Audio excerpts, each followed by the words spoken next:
महिला सशक्तिकरण की आप बात कर रहे हो, महिला सशक्तिकरण तो ऐसे थोड़ा ही होगा।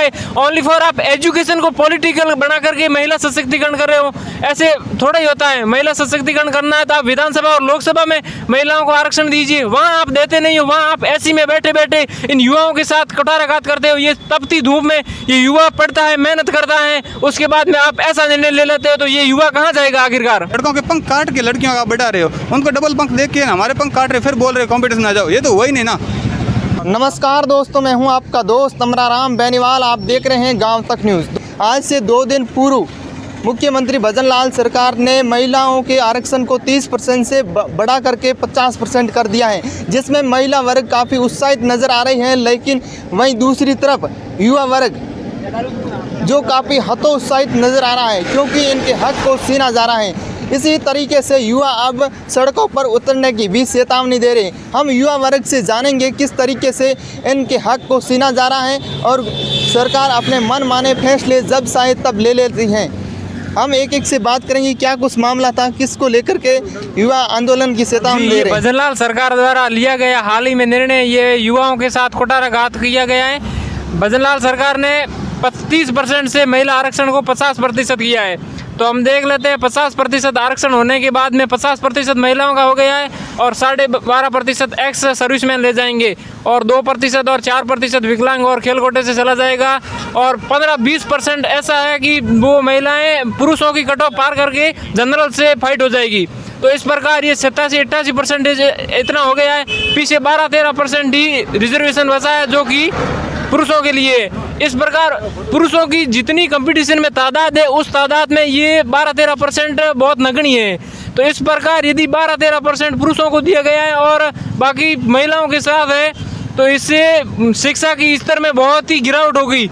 जिस प्रकार हम कंपटीशन में जाते हैं और देख लेते हैं, एक रूम में 30 की स्ट्रेंथ बैठती है, तो उसमें से 10 के समथिंग मुश्किल से महिलाएं आती हैं, बाकी सारे पुरुष होते हैं। तो इस प्रकार ये शिक्षा के स्तर में गिरावट होगी और आने वाले समय में अयोग्य महिलाएं आगे आएगी और योग्य पुरुष वो पिछड़ेंगे।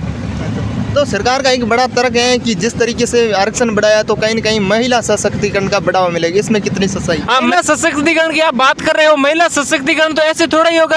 ओनली फॉर आप एजुकेशन को पॉलिटिकल बना करके महिला सशक्तिकरण कर रहे हो, ऐसे थोड़ा ही होता है। महिला सशक्तिकरण करना है तो आप विधानसभा और लोकसभा में महिलाओं को आरक्षण दीजिए, वहाँ आप देते नहीं हो। वहाँ आप एसी में बैठे बैठे इन युवाओं के साथ कुठाराघात करते हो। ये तपती धूप में ये युवा पढ़ता है, मेहनत करता है, उसके बाद में आप ऐसा निर्णय ले लेते हो, तो ये युवा कहाँ जाएगा आखिरकार?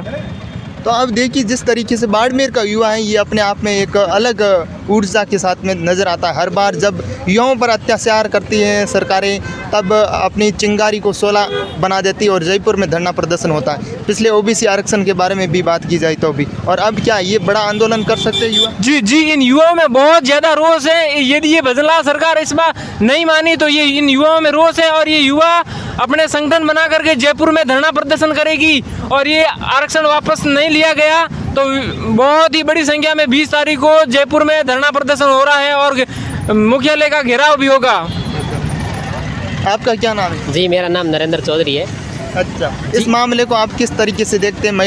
महिला आरक्षण को 30% से बढ़ा करके 50% किया गया। जी, जिस प्रकार भजन लाल को खुद को पता नहीं था कि मैं सीएम बन जाऊंगा, उसी प्रकार ये नए एजेंडे, नए नियम लाके महिला सशक्तिकरण को बढ़ावा दे रहे। इनको सोचना चाहिए, विचार करना चाहिए, इस पर मंथन करना चाहिए, कमेटी बिठानी चाहिए। इनको कुछ पता है नहीं, वो ऐसे ही नियम ला के लागू कर दे देंगे, ऐसे लोग लागू होने नहीं देंगे।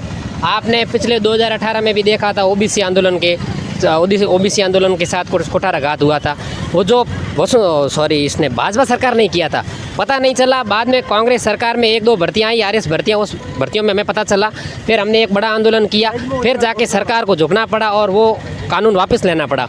उसी प्रकार अब ये भाजपा सरकार युवाओं के साथ लगातार कुठाराघात कर रही है, इसको बर्दाश्त नहीं किया जाएगा। बिल्कुल हम इसका पुरजोर तरीके से विरोध करते हैं और ज़रूरत पड़ी तो विधानसभा का भी घेराव करेंगे। 20 तारीख को आंदोलन है, प्रत्येक जिला मुख्यालय पर घेराव किया जाएगा और इसके विरोध में एक।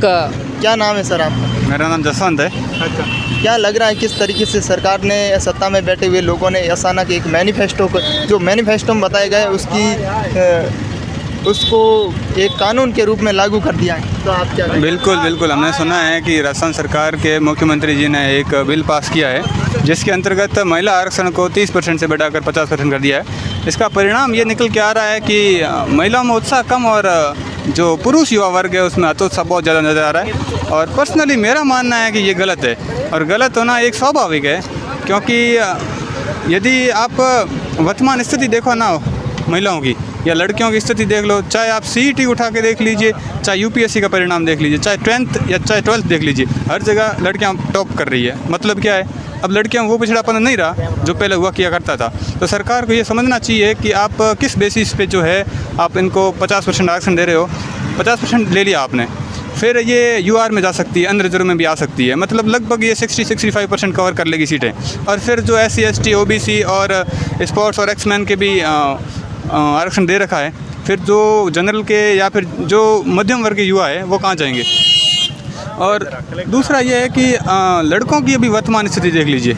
लड़के, जैसे मैं बताऊँ ना मेरे शहर की, तो पिछले 2-3 दिनों के अंदर अंदर 2-3 आत्महत्या हो चुकी है। ये लड़के आत्महत्या क्यों कर रहे हैं? इनकी वजह एक ये भी है कि सरकार की नीतियाँ जो है वो लड़कों के पक्ष में नहीं है, और इसका परिणाम ये है कि ये आत्महत्याएँ कर रहे हैं। मेनली देखो ना कि जैसे एक समाज में टेंडेंसी है कि लड़का जो है वो जनरली जल्दी नौकरी कर सकता है, या फिर लड़के में दक्षताएँ ज़्यादा होती है। सही बात है, ये सरकारी। हाँ, एक बड़ी बात यह है कि जब कोई जिम्मेदारी की बात होती है तो लड़कों को, युवाओं को आगे कर दिया जाता है और महिलाओं को जिम्मेदारियों से बसाया जाता है, लेकिन जब नौकरियों की बात आती है, आरक्षण की बातें हैं या कोई अन्य योजनाएं, तो उस पर महिलाओं को अधिक ध्यान दिया जाता है। क्या ये महिला सशक्तिकरण का बढ़ावा है या फिर युवा पर अत्याचार है? देखिए, ये एक ज़माने तक सही था, एक स्तर तक सही था जब महिलाएं पिछड़ा हुआ करती थी।